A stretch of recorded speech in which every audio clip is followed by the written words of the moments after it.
Je fais une vidéo d'actualité un peu à chaud, euh, avec ce qu'on sait et avec toutes les réserves que ça peut comporter. Je vais essayer d'être très précis.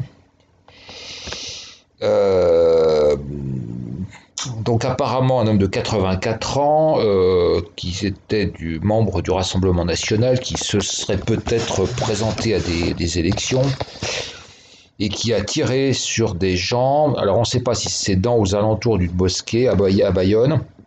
Donc il y a deux blessés et fort heureusement, il semblerait que leur jour ne soit pas en danger. Je dis fort heureusement parce que je considère ces gens, je ne sais pas à la fin si ce sont des musulmans ou pas musulmans, mais moi je considère les êtres humains comme mes frères en humanité. Je ne les considère pas comme des êtres inférieurs, contrairement à d'autres communautés que je ne citerai pas. Mais c'est comme ça, chacun a son éthique et sa morale. Et je me réjouis si ces gens survivent sans séquelles. Je me réjouis pour eux, je me réjouis pour leur famille. Voilà, c'est dit. Et c'est pas. Voilà. Euh, alors, on sait encore peu de choses et je crois qu'il va falloir attendre un petit peu. Vous savez qu'il y a eu il n'y a pas très longtemps un attentat contre un imam à Brest avec un type qui s'est suicidé et qui a laissé des témoignages comme quoi il avait été manipulé par des gens des services secrets. Et là, l'affaire a été largement étouffée parce que plus personne n'entend parler de cette affaire de Brest. Donc, pour l'instant, on ne sait pas grand-chose. Alors, c'est pas pour minimiser l'attentat, mais je dirais que cet événement est considérable. Alors, c'est pas le plus spectaculaire ou le plus meurtrier qui a eu lieu ces dernières années, mais c'est c'est celui qui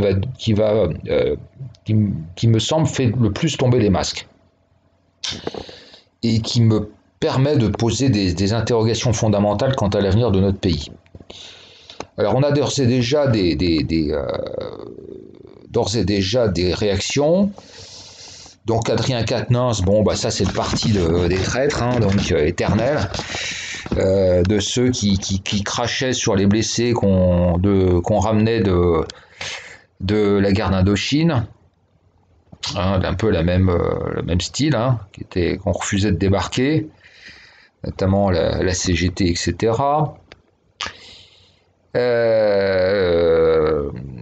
Bon, bah, ce type, il a quand même largement droit à l'accès aux médias à partir du moment où il plaît au système, et en fait, ça fait partie de ces acteurs de crise. Ce type est un type tout à fait indigne. Des faux révolutionnaires, mais petits bourgeois, parce que franchement, gagner 5 ou 6 000 euros par mois pour débiter toujours les mêmes conneries. Alors, il nous ressort la colonisation, on a foutu le bordel dans les pays, on est ceci, on est cela. C'est des perroquets, quoi, toujours la même chose.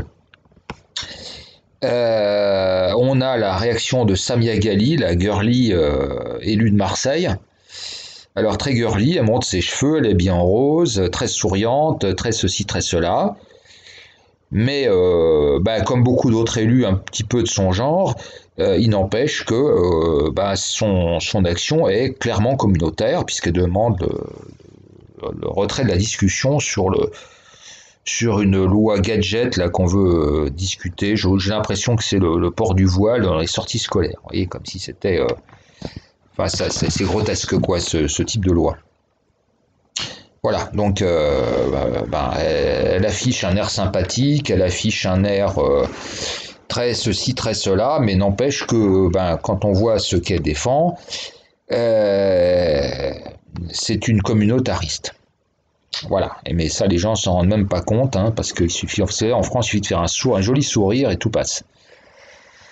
Le Rassemblement national avec les Nicolas Bell, tous les pitres là qui se répandent, qui se liquéfient, qui sont. Alors là, ils sont coulés. Je peux vous dire que là, le Rassemblement national, parce que là, de toute façon, on est quand même déjà dans la période de préélectorale, et les municipales, c'est le plus gros enjeu en termes financiers et de pouvoir. Donc là, comme par hasard, on est en train de dézinguer, les partis d'opposition. Donc le Rassemblement national, là maintenant, ça y est, il est mort, il est cuit. De toute façon, il a aucun avenir, hein. Il a beau diluer la soupe, hein, et je rappelle qu'en tout, c'est 15% des Français, hein, qui suivent le Rassemblement national. Donc voilà le sentiment, ça vous permet de mesurer quel est le sentiment nationaliste en France. Et par contre, les anti-France, c'est la moitié, quoi. Donc c'est un pays qui se hait lui-même. Et puis Macron, alors là, c'est caricature de la caricature de la caricature. Il propose la création d'un haut commissariat à l'immigration. C'est quand même terrifiant, quoi. Je vous dis, c'est un gosse de 11 ans, quoi. On a élu un gamin de 11 ans à la tête de l'État. Alors, bon, bah, qu'est-ce qui va se passer? Bah, il y aura encore la victimisation à géométrie variable, hein, n'est-ce pas? Puisque l'attentat de la préfecture de police, ça n'avait rien à voir avec la religion, mais là, cet attentat, ça aura tout à voir avec l'islamophobie, bien entendu. Bon, enfin, ça, c'est le discours, c'est la malhonnêteté intellectuelle à l'état pur, les discours victimaires, les discours ceci, cela. De toute façon, on n'est plus à ça près, hein. La France, elle baigne dans son sang, donc on n'est plus à ce genre de choses.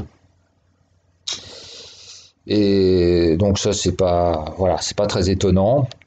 Alors moi, la question fondamentale que je pose, c'est que on se rend bien compte que ce pays n'a plus de classe politique, n'est plus géré, et ce pays n'est plus gouvernable en l'état. Nous n'avons plus les ressources humaines, nous n'avons plus les ressources morales, nous n'avons plus les ressources intellectuelles pour nous gouverner. Mais je le dis très clairement. Ça paraît évident, donc il va falloir que les Français réfléchissent à trouver une option, parce que là maintenant on est simplement dans un mode de survie. Ce qui se joue, c'est simplement notre survie et la survie de nos enfants. Je crois que maintenant on va être obligé de rabaisser de rabaisser nos ambitions, nos plans de nombreux étages. Voilà ce que je pense à ce jour, mais je crois que la France en tant qu'État souverain ne peut plus exister. Ça paraît très clair. On est trop miné de l'intérieur, il y a trop d'ennemis. C'est pas jouable. Donc il va falloir avoir beaucoup d'imagination et trouver quelque chose, parce que là maintenant, là on est à quelques millimètres du chaos. Et je crois que les Français n'ont déjà même pas compris ce qui se passait, donc ils sont loin de se rendre compte de la gravité de la situation. Et malheureusement, il faut en tenir compte, hein. On est là englué dans nos complexes, notre sentiment de culpabilité, mais moi je pense surtout aux enfants, quoi. Et je crois qu'il faut essayer de trouver une solution.